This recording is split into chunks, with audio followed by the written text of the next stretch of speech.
लोकसभा निवडणुकीपूर्वी राज्य सरकारनं नागपूर ते गोवा सुमारे 850 किलोमीटर लांबीच्या प्रस्तावित शक्तीपीठ महामार्गाची घोषणा केली होती.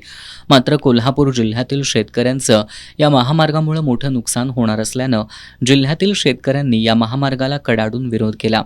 या महामार्गाच्या विरोधात शक्तीपीठ विरोधी सर्वपक्षीय कृती समितीनं जिल्ह्यातील शेतकऱ्यांची मोट बांधली. शेतकऱ्यांच्या तीव्र विरोधानंतर राज्य सरकारनं विधानसभा निवडणुकीपूर्वी प्रस्तावित शक्तीपीठ महामार्ग रद्द करू अशी घोषणा केली होती. मात्र निवडणूक झाल्यानंतर राज्य सरकारनं पुन्हा शक्तीपीठ महामार्ग करण्याचं निश्चित केलं आणि शक्तीपीठ महामार्गाचा मार्ग शिरोळ, हातकणंगले, कागल ऐवजी करवीर मार्गे वळवण्याचा निर्णय घेतला. त्यामुळे जिल्ह्यातील शेतकरी आता पुन्हा शक्तीपीठ महामार्गाविरोधात पेटून उठलेत. प्रस्तावित शक्तीपीठ महामार्गाला विरोध करण्यासाठी उद्या मंगळवारी सकाळी 11 वाजता कसबा बावडा इथल्या श्रीराम सोसायटीच्या सांस्कृतिक सभागृहात सर्वपक्षीय शक्तीपीठ विरोधी कृती समितीच्या वतीनं शेतकऱ्यांचा मेळावा आयोजित करण्यात आलाय.